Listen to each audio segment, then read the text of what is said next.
Christ the lord.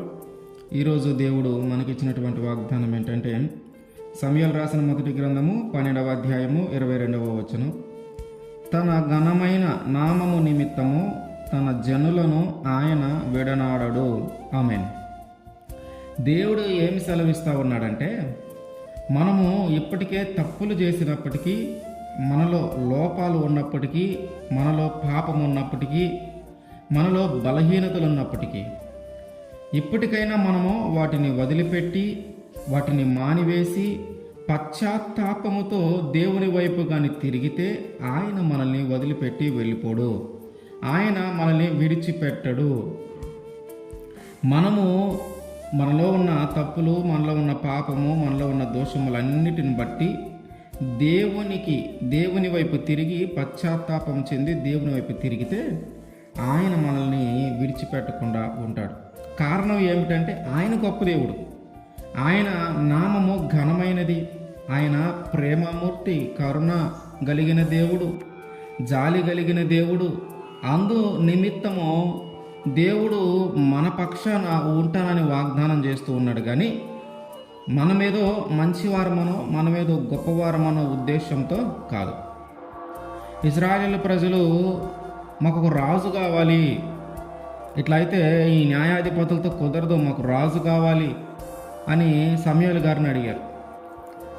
సమూయేలు గారు దేవుని దగ్గరికి వెళ్ళి అడిగితే, అయ్యా మరి ప్రజలు ఇట్లా అడుగుతున్నారంటే, దేవుడు అంటున్నాడు, నేనే కదా వాళ్ళకి రాజుని, నేనే రాజుగా ఉండి పరిపాలిస్తూ ఉన్నాను కదా, వాళ్ళు నన్నే తిరస్కరించారు, కనుక వాళ్ళకు ఒక రాజుని ఇస్తానులే అని అన్నాడు. కానీ దేవునికి కోపం వచ్చింది. ఎందుకంటే ఆయన్ని తిరస్కరించి, ఆయన వద్దని మనుష్య రూపమున ఒక రాజు కావాలని అడిగారు.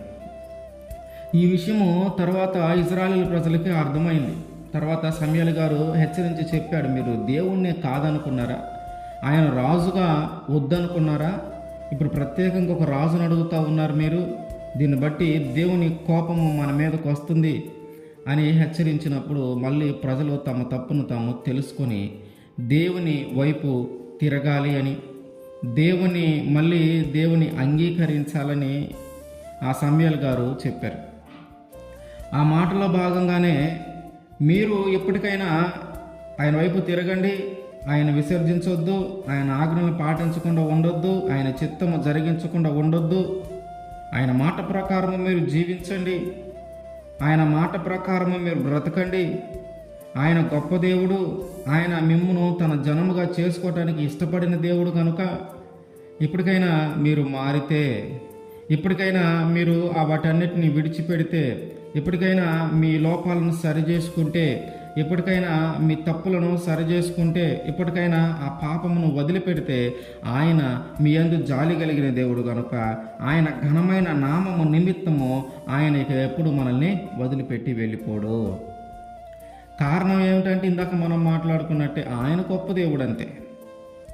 కనుక ఒకవేళ ఆ ప్రజలు కూడా, అయ్యా మరి ఇంకట్లాగైతే మేము దేవుడి మాట వింటాము, దేవునికి వ్యతిరేకంగా నడిచాం, దేవుని ఆజ్ఞను పాటించలే, దేవుని మాట ప్రకారం జీవించలేదు, మా స్వార్థం కోసం మేము ఒక రాజును అడిగాం, తెలియలేదు, క్షమించండి, ఎప్పుడు దేవుని అట్లా అనమని చెప్పి మాట్లాడుతూ ఉన్నారు. కనుక మనము కూడా ఒకవేళ ఇప్పటికే మనము అట్లాంటి బానిసత్వంలో కానీ ఉంటుంటే, ఏదైనా ఒక అలవాటుల్లో కానీ ఉండుంటే, ఏదైనా ఒక చెడ్డ కార్యాలు కానీ మనం జరిగించే పరిస్థితుల్లో ఉంటే, మనలో పాపం ఉంటే, మనలో లోపాలు ఉంటే, మనలో బలహీనతలు ఉంటే, మనం తప్పులు కానీ చేసి ఉంటే, ఇప్పటికైనా వాటిని వదిలిపెడదాం, ఇప్పటికైనా వాటిని విడిచిపెడదాం, ఇప్పటికైనా దేవుని వైపు తిరుగుదాం, ఎప్పటికైనా మనలో పశ్చాత్తాపాన్ని కలుగు చేసుకుందాం. మనం పశ్చాత్తాపడి ఆయన వైపు తిరిగితే ఆయన ఖచ్చితంగా మనల్ని వదిలిపెట్టి వెళ్ళిపోడు. అప్పుడు మనం ఒంటరి వారము కాము, దేవుడు మనకి తోడుగా ఉంటాడు, ఆయన మనల్ని విడిచిపెట్టకుండా మన పక్షాన నిలబడతాడు.